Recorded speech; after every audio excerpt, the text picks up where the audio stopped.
Hey everyone, welcome back to my channel. So today's video is my video for the Sewtember series that Akram from Akram's Idea has put together. If you're not sure what Sewtember is, it's basically a group of us girls. So Akram from Akram's Idea, she is like organizing the whole thing. And then there's Claire from Penguin and Pear, Dorothy's daughter, Elizabeth made this, Whitney sews, and then myself. She asked us to make sew-along videos for free sewing patterns so that we can share it throughout the month of September, which is National Sewing Month. And she's calling it Sewtember, which I think is really catchy. I like it. So my video is going to be for this free Itch to Stitch Uvita top, and I hope I'm saying that right. Which I'm actually really enjoying this top. So it takes less than 2 yards of fabric. It's only 4 pattern pieces, and there's only 13 steps, and I didn't even do the first 3. So, I mean, 10 steps is pretty awesome. And this top takes a little over an hour. I want to say it took me about an hour and 15-ish minutes. So, if that sounds good to you guys and you're interested, then keep on watching.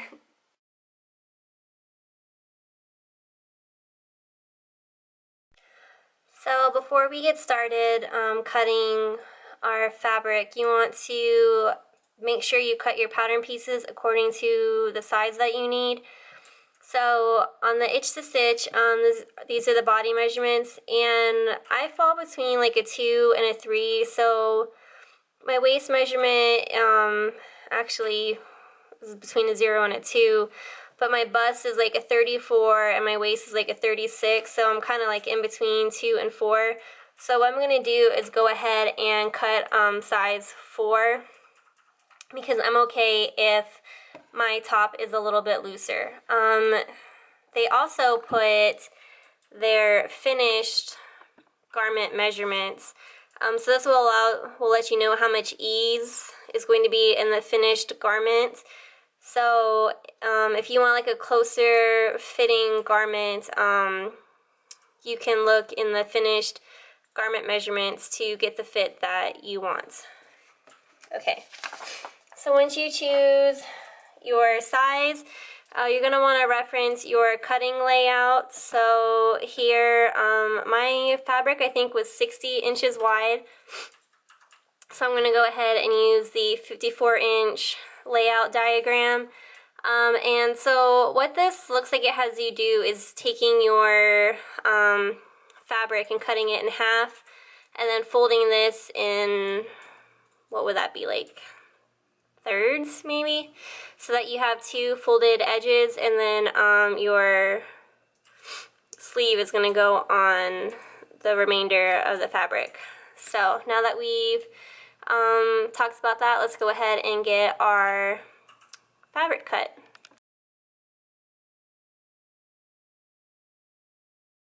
Hey everyone, so I went ahead and pinned my pattern pieces onto my fabric, and I did that by referencing my cutting guide, which I showed you earlier. So what I went ahead and did was I cut my fabric into 2 pieces, and that's so I could have my fabric side for the bodice pieces, and then this one is for the sleeves and the neck facing. So what I did for my bodice pieces was I took the fabric and I folded it on one side to the center, and then folded the other side to the center part of the fabric. And what that did was put my selvages in the middle, and then created 2 folded edges for my bodice pieces. And then on this piece, I just folded it in half like regular and went ahead. Yes, Pepper? Sorry, I have the doggies here. Do you see them? So what was I saying? Alright, so I pinned my sleeve pieces on this set of fabric as well as my neckline facing. So what you want to keep in mind when you are placing fabric, or I'm sorry, when you're placing pattern pieces that don't go on the fold, you'll see there'll be a grain line on your pattern piece, and what that is helping you do is it's helping you put your piece on the fabric straight. So what you want to do is take your measuring tape and you want to measure the distance from your grain line to your fold. So in my case it's 7 inches, and then you're going to want to do that all the way down your pattern piece, making sure that it's 7 inches from the grain line to the fold all the way down your pattern piece. So once you have that on straight, you can go ahead and pin your pieces to the fabric and go and cut it out. I like to cut little triangles for the notches, that way they're already on the pattern and I don't have to worry about remembering to mark them. So yeah, I think I covered everything, so I'm going to go ahead and cut out my pattern pieces.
Okay, so 2 things before we get started. I said in my intro that I didn't do the first 3 steps, and that is right here. And the first 3 steps is basically just telling you to put fusible stay tape over your shoulder seams as well as your neckline. And what this will do is it'll prevent it from stretching out over time. I'm electing not to do that, one, because I don't have fusible stay tape, and also my fabric, I'm not too worried about stretching out too much because it's not overly heavy. Alright, second thing, sorry guys, I have a cold, so if you hear me sniffling, I apologize. When I was cutting out my fabric, I said that I like to cut little triangles where my notches are. I just thought I'd show you guys what I meant by that in case you didn't understand. So on your pattern pieces you have markings which indicate notches, and this is where you go to match your pieces up. So what I do is I just cut out like a little triangle so it sticks out, that way I don't forget to, that way it's already there and then I don't have to remember to mark my markings on my fabric later. So with that all being said, let's go ahead and get started.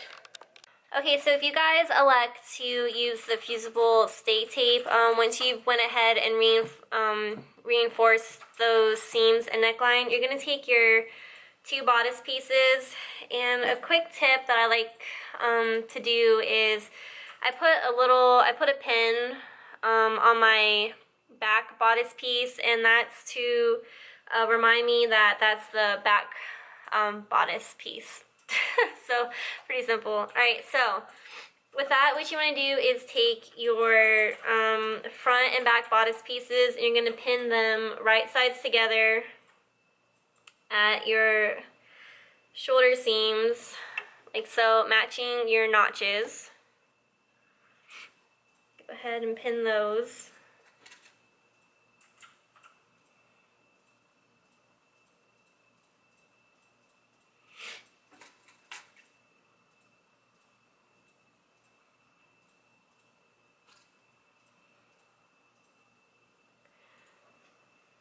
And then you're going to stitch or serge those together. I'm using my serger for this portion just because it keeps my seams, the inside nice and neat, but if you don't have a serger, that's okay. Go ahead and use the zigzag stitch on your sewing machine.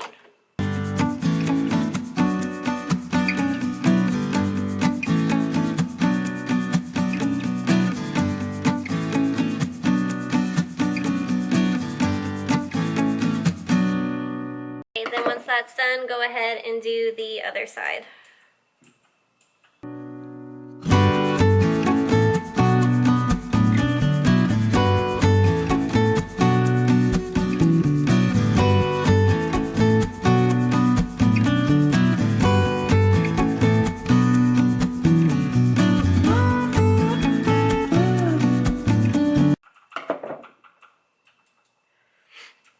Okay, once that's complete, we're gonna go and put the sleeves on. So to put your sleeves on, what you're gonna do is take your bodice pieces and you're going to put them to where the right side is facing you. Okay, so here will be like your arm side, I think is what it's called, which is basically the curve where you're gonna put the sleeve. And then you're going to take your sleeve piece and then matching your notches, you're going to place it right sides facing, and you're going to pin all the way around.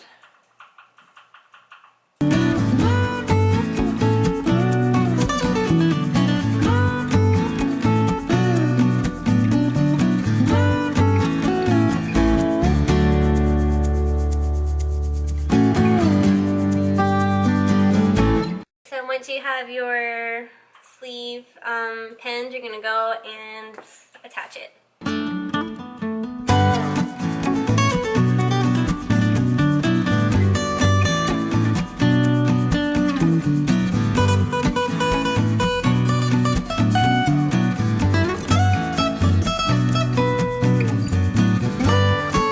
So you have one sleeve attached.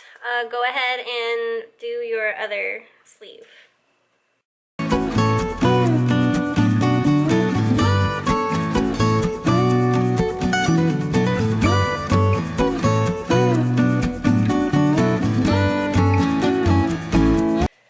So now your sleeves are attached.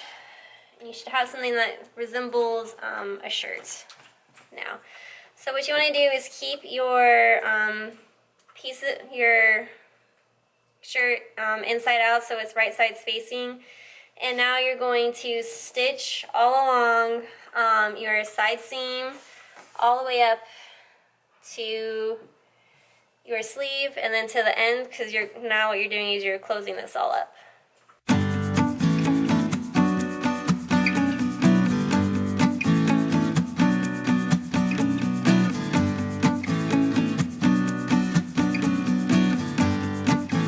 Repeat for the other side.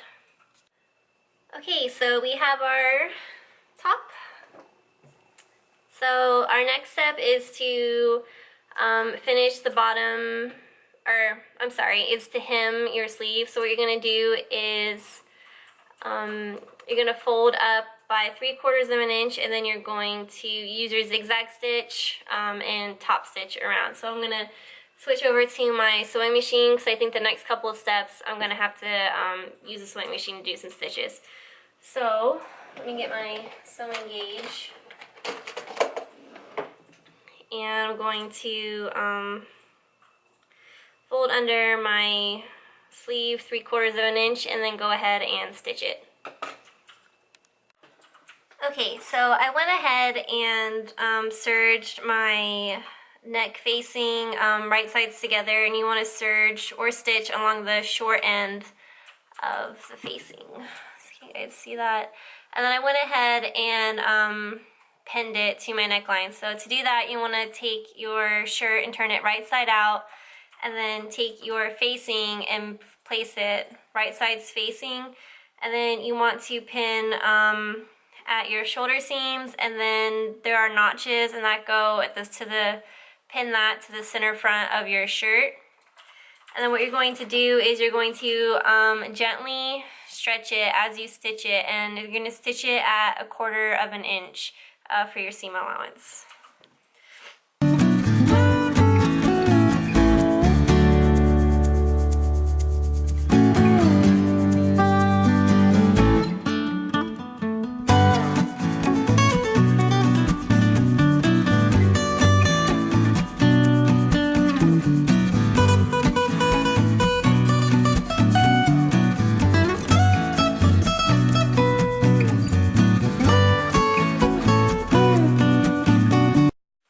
Okay, so once you have your facing sewn in, well, let me cut these threads. Okay, the next thing you want to do is turn your facing under. And let me turn your, it may be easier if you turn your shirt inside out. So let's go ahead and do that.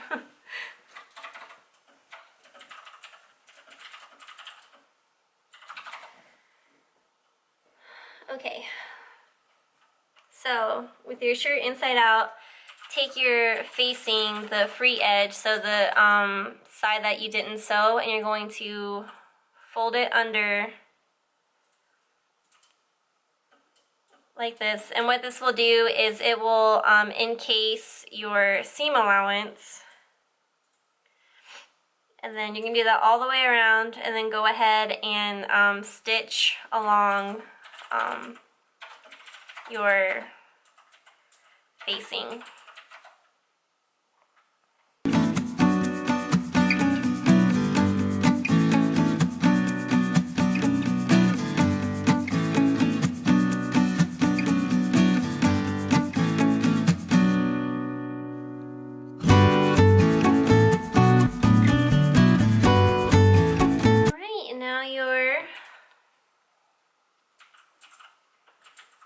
Facing is in.